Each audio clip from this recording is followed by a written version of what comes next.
हूँ शाहिदा और स्वागत है आपका आपके अपने इस बेहद खास कार्यक्रम कल आज और कल में। चौथी नवरात्रि है और आज के दिन माँ कुष्मांडा की पूजा अर्चना की जाती है। माँ कुष्मांडा जहाँ अपने भक्तों को आरोग्य प्रदान करती हैं, वहीं वो चाहती हैं कि वो बलशाली बने, साथ ही उनके जीवन में आने वाली तमाम बाधाएं विघ्न दूर हो जाएं। तो माँ कुष्मांडा को किस तरह से आज प्रसन्न करेंगे और किस तरह से उनकी आज की शाम की आरती के अंदर पूजा अर्चना करेंगे, विधि क्या रहेंगी, सावधानियां क्या रहेंगी, इन्हीं पर हम आज चर्चा करने जा रहे हैं। जिस पर अधिक जानकारी देने के लिए हमारे साथ स्टूडियो में मौजूद है देश के जाने माने न्यूमरोलॉजिस्ट पी खुराना जी। आइए खुराना जी का हम स्वागत करते हैं और फिर जानते हैं आज के विषय के बारे में। खुराना जी बहुत बहुत स्वागत है आपका। धन्यवाद और जय माता दी। जी जय माता दी। पहली बात तो ये है कि आज माँ कुष्मांडा का जो चतुर्थ स्वरूप है उसकी सभी लोगों ने आज व्रत भी रख लिया होगा, पूजा अर्चना भी शुरू कर दी होगी।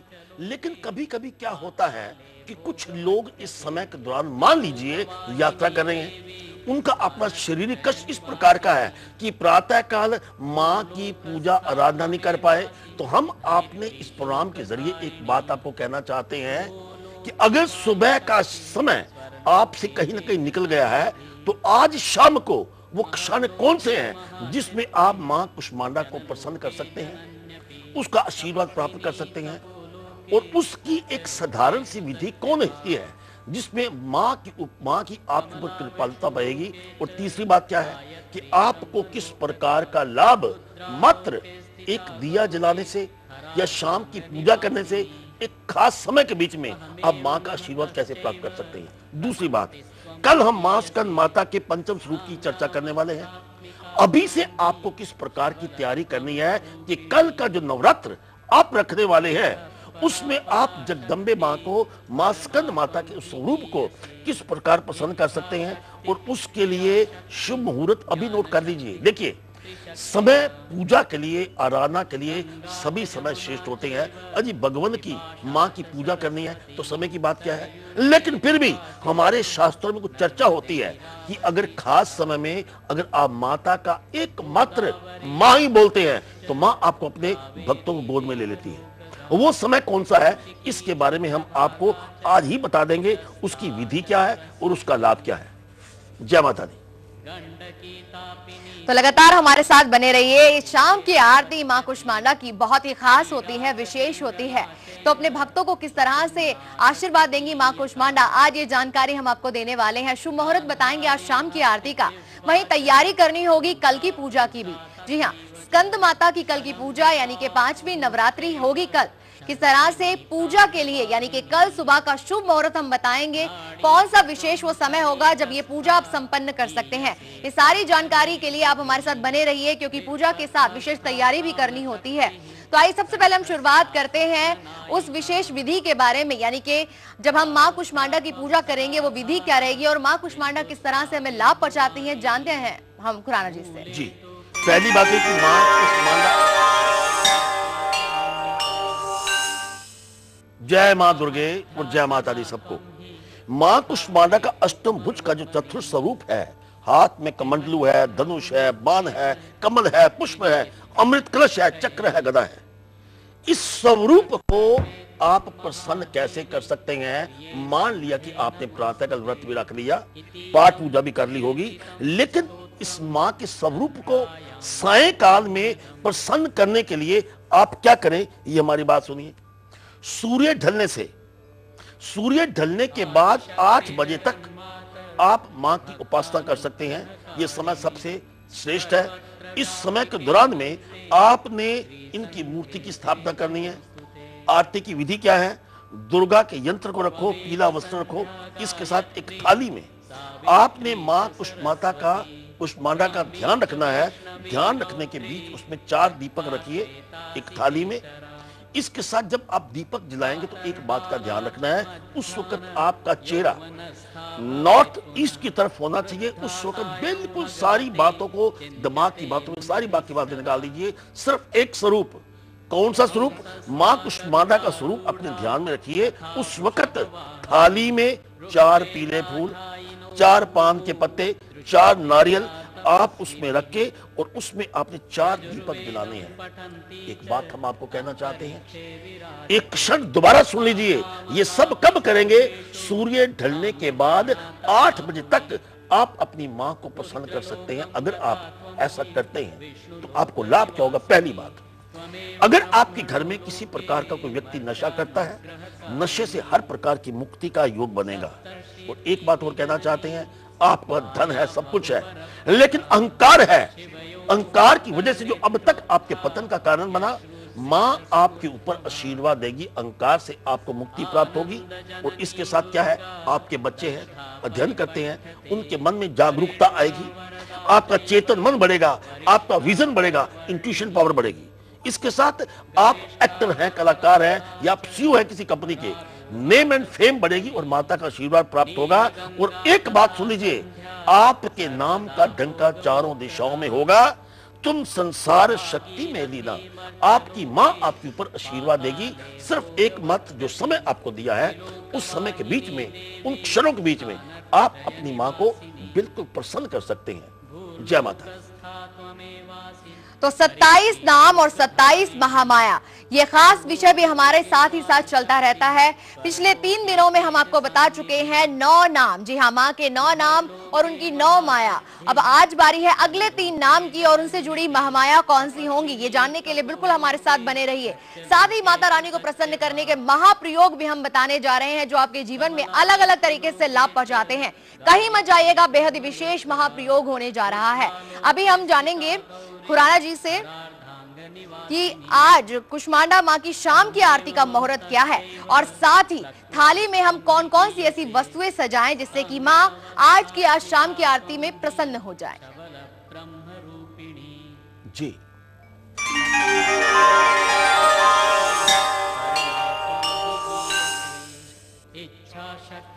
आज शाम की आरती का मुहूर्त हम जानते हैं अब खुराना जी से। जी, आज शाम की आरती का जो मुहूर्त निकलता है वो सूर्य ढलने से, आपने बिल्कुल सूर्य ढलने के बाद 8 बजे तक आप मां की आरती का उच्चारण कर सकते हैं, उनके नाम को नमस्कार कर सकते हैं। और उनका जो नाम है अपने आप में शक्तिमय है। इस खास विशेष समय में अगर आप आरती करते हैं तो आपके ऊपर मां की कृपा होगी। और साथ ही आरती की थाली में क्या रखना है ये भी हम जानेंगे अभी खुराना जी से। जी, आपने थाली की आरती में 4 दीपक जला के रखने हैं। इसके साथ जब 4 दीपक जलाएंगे तो आपकी अपनी दिशा नॉर्थ ईस्ट की तरफ होनी चाहिए। इसके साथ आपने 4 पीले फूल, 4 पान के पत्ते, 4 नारियल, आपने सभी की सभी वस्तुएं उस वक्त थाली में बिल्कुल विराजित कर देनी है।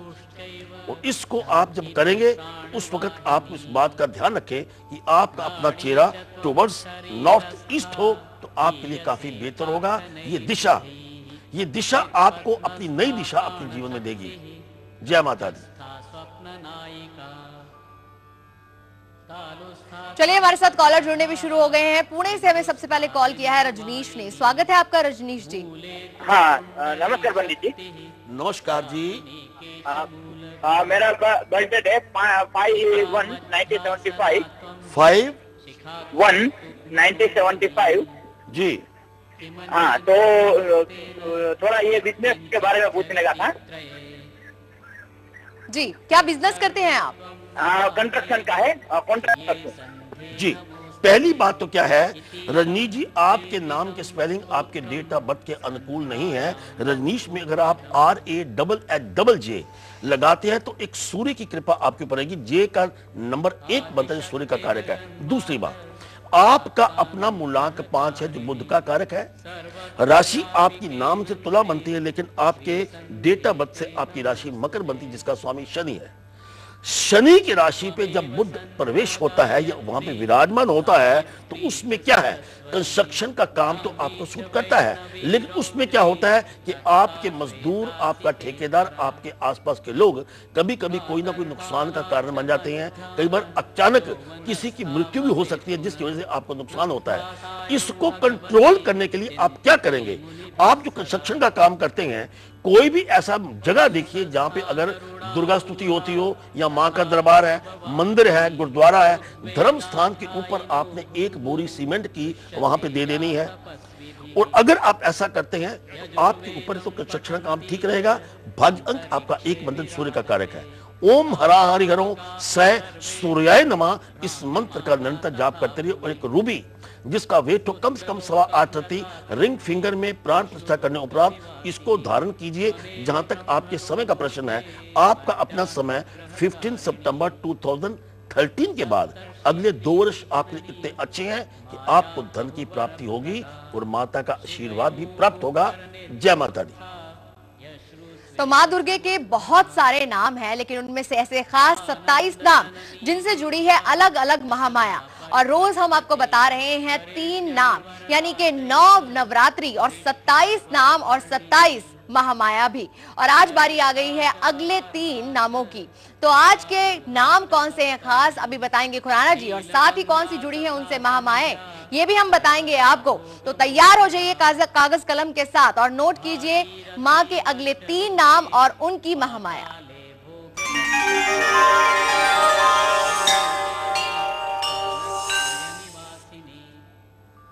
जी, वैसे तो माँ के कई नाम हैं, लेकिन हम आपको सबसे पहले एक माँ जो दुर्गा का स्वरूप है उसके बारे में कहना चाह रहे हैं कि एक कागज के ऊपर, पीले कागज के ऊपर माँ दुर्गा लिखिए।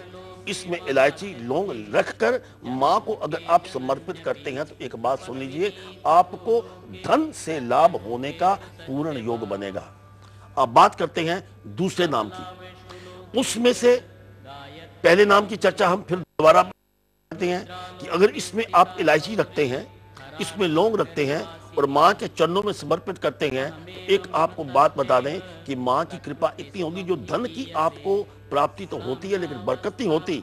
इस माँ के नाम को अगर पीले कागज के ऊपर आप लिखेंगे दुर्गा, तो ये समझिए कि आपके मन की मनोकामना पूर्ण होगी और धन की बरकत आपको प्राप्त होगी। जय माता दी। अब बात करते हैं दूसरे नाम की। दूसरा नाम आपने एक पेपर के ऊपर सरस्वती लिखना है। सरस्वती लिखकर एक पान के पत्ते ऊपर सरस्वती लिखेंगे। उसके ऊपर जब नाम लिखेंगे चंदन के साथ लिखना है और वो जो पान का पत्ता है माँ के चरणों में अर्पित कर दीजिए। सबसे बड़ी बात, अगर आपका बच्चा शिक्षा में कहीं ना कहीं उसका माइंड डिस्ट्रैक्ट होता है, उसकी शिक्षा में वृद्धि होगी और आपका मन लगेगा। तीसरा नाम है नैना देवी। नैना देवी अगर आप एक सफेद कागज के ऊपर काजल के साथ, क्योंकि नैनों का संबंध काजल के साथ है, अगर आप काजल के साथ वहां पे नाम लिखते हैं, 5 बार कागज के ऊपर नाम लिखकर आप माँ के चरणों में अर्पित करते हैं, तो एक बात सुन लीजिए, आपकी जो दिव्य दृष्टि है, इसमें आपकी दिव्य दृष्टि आपकी ज्यादा अच्छी होगी। इसके साथ अगर आपके बच्चे का चश्मे का नंबर कम है तो चश्मे का नंबर जो है वो बिल्कुल ठीक होगा और उसको ज्यादा दिखाई देगा। जय माता। तो कल जी कुछ कहना चाह रहे थे? बाद में ये कह रहे हैं कि आप माँ से जब आप नाम लिखेंगे तो उस वक्त माँ के उस स्वरूप को, जब भी आप नाम लिखेंगे माँ के उस स्वरूप को अपने बिल्कुल ध्यान में जरूर रखिए, तो उसकी कृपा आपके ऊपर जरूर बरसेगी। जय माता दी। तो कल का दिन सोमवार का दिन है और कल के दिन अगर आप किसी से पैसे का लेन देन करने जा रहे हैं, जी हाँ, बहुत ही खास होता है पैसे का लेन देन, तो कल का दिन बेहद ही खास हो जाएगा। और आज हम बताएंगे उपाय ऐसे जो ये कार्य आपका सफल होगा। शुभ पैर का जरूर इंतजार कीजिएगा। यहाँ रुकें छोटे से ब्रेक के लिए। ब्रेक पर जाने से पहले आपको झलक दिखलाते हैं कि कल दोपहर 1:57 पर हम मां स्कंद माता और माता कात्यायनी के बारे में आपको बताएंगे विशेष जानकारी। फिलहाल देखिए कार्यक्रम की झलक, हम लौट रहे हैं छोटे से ब्रेक के बाद।